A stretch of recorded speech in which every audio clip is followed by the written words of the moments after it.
Magandang araw po mga kapraps. Dito tayo ngayon sa bayan ng Kalawan, Laguna. Dito po sa Barangay Dayap.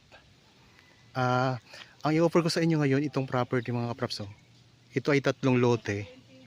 Bali, ang sukat po ng bawat lote, meron po tayong 2,000 square meters. Nandun po ang 2,000 square meters mga kapraps. Tapos ito po ay 1,000 square meters. At ito naman po ay 1,000 square meters. Bali, ang buong sukat po ay 4,000 square meters. Kaya pwede kayong bumili ng, kung mapili nyo po ay 1,000 lang, pwede po dito. Tapos kung gusto nyo po 2,000 lang, pwede rin po. Tabing kalsada lang ito mga kapraps, oh, titulado. Tingnan nyo, patag na patag ang lupa. At ang distansya nito sa highway mga kapraps, nasa ano lang, estimated nasa 6 minutes travel time, nasa 5 or 6 minutes travel time lang. Ito yung boundary mga kapraps. May mga muho na ito eh. Yan, ito yung muho ng, ito yung pinaka boundary, ito yung sa 1,000 square meters. Bali ang frontage nitong 1,000 ay 15 meters mga kapraps. So dalawang 1,000 hanggang dito po ang boundary nitong ano, itong muhon din na isa, oh, ng 1,000. Ayan mga kapraps, may mga muhon na yan. So 15 meters mula dito hanggang doon po sa boundary niya. 15 meters ang frontage. Kasi ito naman po, ibang lote naman ito. Ito naman po ay 1,000 din.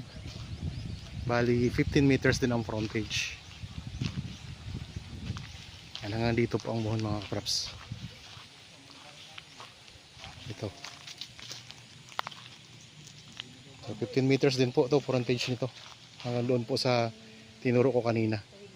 Tapos dito naman po, mula naman dito, ang frontage naman ito ay 30 meters.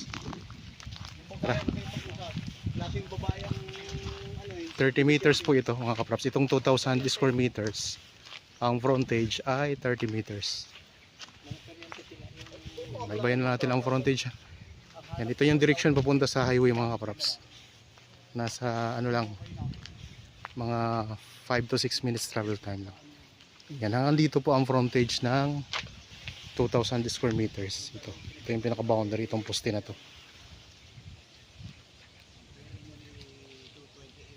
Tabing kalsada lang po. Tara, pasok po tayo sa loob ng property.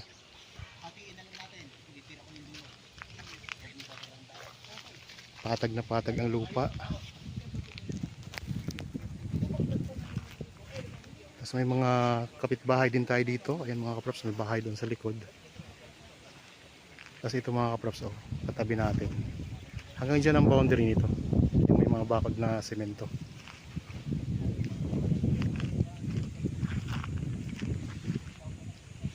Tapos ang dulo naman na boundary, ayan, may mga bakod din yan na semento mga kapraps. Hanggang dyan sa may mga kawayan na yan, oh. Wala po itong tanim mga kapraps. Bukod tangi lang po dito, may tanim siya na ito, kay Mito, nasa gitna. Tapos may punong kahoy din doon, oh. Napakapatag ng lupa mga kapraps. Pwede kayo ditong magtayo ng inyong rest house. Pwede mag-alaga ng mga alagang hayop. Ang presyo nito ay makikita nyo sa description box at sa title nitong video. Okay, dito ako sa gitna ngayon ng property. Ikot ko lang ang camera.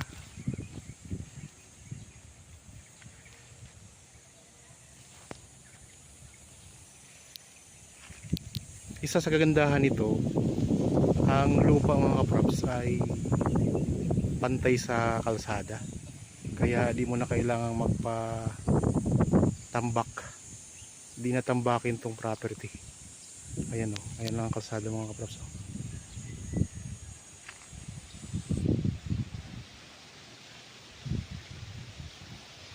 Ito yung puno ng kaimito nasa gitna. Dito siya nasasakop sa gitnang lote sa 1,000 square meters po. Tapos ang boundary naman ito hanggang dyan sa puno na yan. Tapos pag ganun, ayun ang corner. Kung halimbawa gusto nyong bilhin mga kaprops ng lahatan, pwede po, 4,000 square meters po ang lahat ng ang buong sukat nito. Kaya mas maganda po kung bibilhin nyo lahat at di na kami maghanap ng iba pang buyer. Pero kung ang afford nyo lang po ay isang lote lang, mamili lang kayo kung gusto nyo ng 1,000, pwede po. Kung gusto nyo naman po ng 2,000 square meters, pwede rin po. Ito yung part ng 2,000 square meters. Tapos ito nga yung 1,000. Ito naman po yung kabila na 1,000 sa gilid po yung isa. Tingnan yung mga katabi ninyo, may mga farmland din po tayo mga kaprops na katabi yun. May kaharap tayo na rambutan ng mga tanim. Tapos itong lote na 2,000 square meters, yan, meron tayo ditong puno ng nara. Ayan o. Malaking puno ng nara mga kaprops.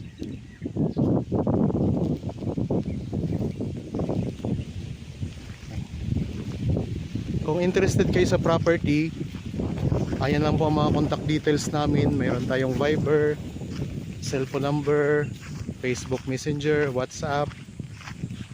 Tapos ang ibang detalye po, ang kompletong detalye, mababasa nyo po sa description box at sa title ng video. Ang lupa ay mayroon na ring tanim na mga carabao grass. So ngayon po kasi ay tag-init, tag-tuyot, kaya kung mapansin natin nalalanta yung mga damo.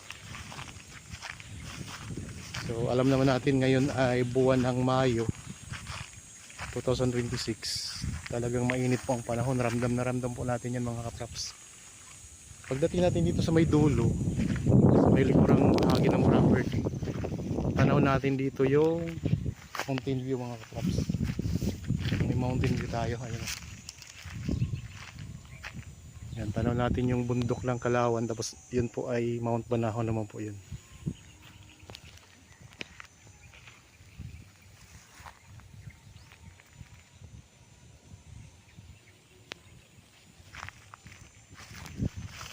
Okay mga kaprops,